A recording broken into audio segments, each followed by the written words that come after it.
Noida international airport का काम full swing में चल रहा है और बहुत ही जल्द इस पे टेस्ट फ्लाइट्स भी उड़ना स्टार्ट हो जाएंगी।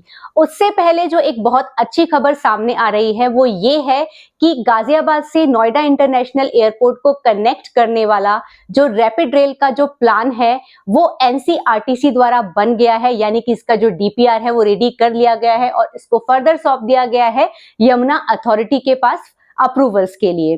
तो ये जो कनेक्टिविटी का जो प्लान है ये एक इंटीग्रेटेड कनेक्टिविटी के तौर पर रखा गया है, जिसमें टोटल 35 स्टेशंस बताए जा रहे हैं और जो काम है वो फेज 1 और फेज 2 में कंप्लीट होना है। फेज 1 में आपके 22 स्टेशन होंगे और जो फेज 2 होगा उसमें 13 स्टेशन होंगे। जैसा मैंने बताया कि जो इंटीग्रेटेड रखने का फॉर्मूला ये है कि अब ये जो ट्रैक है जो 72 किलोमीटर जिसकी लंबाई है उस पे 3 तरह की जो ट्रेन हैं आपको दौड़ती हुई नजर आएंगी। पहली होगी आपकी रैपिड रेल, दूसरी है नॉर्मल रैपिड रेल और जो तीसरी है वो है मेट्रो। तो ये जो 3 ट्रेन हैं इनके जो स्टेशन किस तरीके से डिसाइड किए जाएंगे वो मैं फर्दर आपको इस वीडियो में बताऊंगी। अब इन 3 ट्रेनों की जो स्पीड है, जो हाई स्पीड जो रैपिड रेल है उसकी 116 किलोमीटर पर आवर के हिसाब से स्पीड होती है और जो नॉर्मल रैपिड रेल है उसकी 80 किलोमीटर पर आवर और जो नॉर्मल मेट्रो आपकी है उसकी 46 किलोमीटर पर आवर। तो जो स्पीड का डिफरेंस आप देख सकते हो। बस अब बोला ये जा रहा है कि जो सिमिलर ट्रैक्स हैं वो यूज किए जाएंगे इन ट्रेन्स के लिए इंटरचेंजेबली। तो ये चीज देखने वाली है कि किस तरह की टेक्नोलॉजी ये यूज कर रहे हैं कि जो हाई स्पीड ट्रेन्स भी उस पर चल पाए और जो नॉर्मल स्पीड्स हैं, क्योंकि जो नॉर्मल मेट्रो के जो ट्रैक्स हैं अभी उसमें हाई स्पीड हम नहीं चला सकते हैं। इसी वजह से आप देख रहे होंगे कि जो रैपिड रेल का जो प्रोजेक्ट है वो बिल्कुल सेपरेटली डिजाइन किया गया और इसको फर्दर एग्जीक्यूट किया गया। लेकिन ये अच्छी बात है कि तीनों जो पॉइंट्स हैं वो कंसीडर करके आम पब्लिक को इससे काफी ज्यादा फायदा मिलने वाला है। इस डीपीआर के अकॉर्डिंग इसमें 35 स्टेशन होंगे और जो ट्रैक की जो लंबाई है वो अप्रोक्सीमेटली 72 किलोमीटर होगी, जिसमें से जो फर्स्ट फेज है उसमें 22 स्टेशन होंगे और इस पर जो 22 स्टेशन है उसकी पूरी जो डिटेल स्टेशन की जो नेम है वो सामने आ गए हैं। तो हम बात कर लेते हैं कि कौन कौन से स्टेशन जो होंगे फर्स्ट फेज में आपको देखने को मिलेंगे।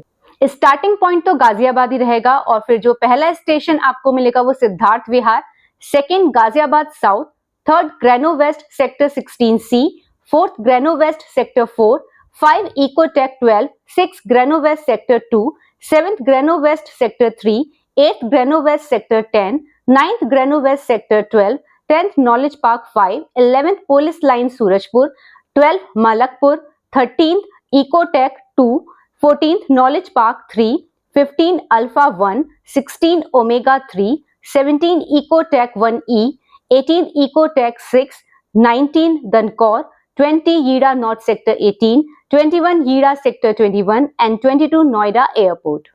ये तो थे फेज 1 के स्टेशंस और जो फेज 2 के स्टेशन है वो फाइनलाइज नहीं हुए हैं, जिसमें कि 13 स्टेशंस होंगे।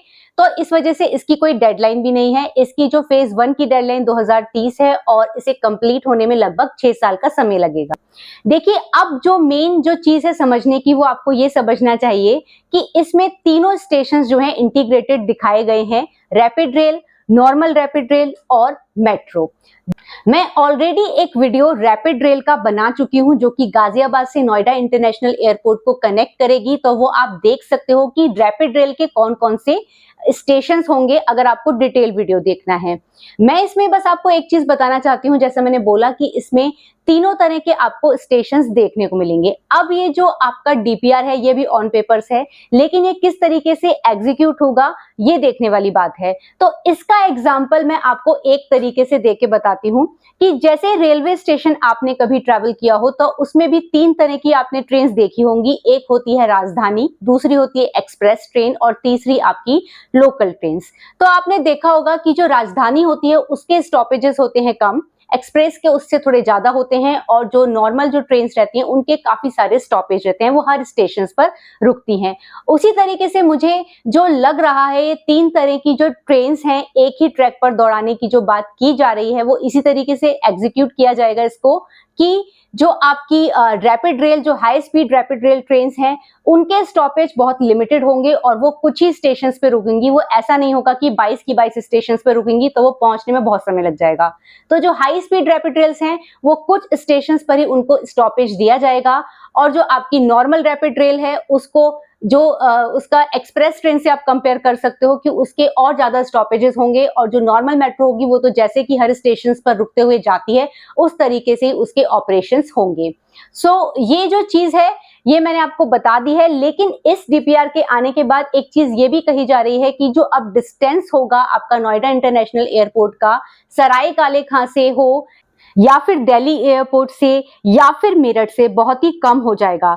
सराय काले खां से बोला जा रहा है कि 56 मिनट लगेंगे आपको, और दिल्ली एयरपोर्ट से 66 मिनट, और मेरठ से आपको नोएडा इंटरनेशनल एयरपोर्ट पहुंचने में लगेंगे 72 मिनट्स। तो ये जो समय है बहुत ज्यादा बचने वाला है।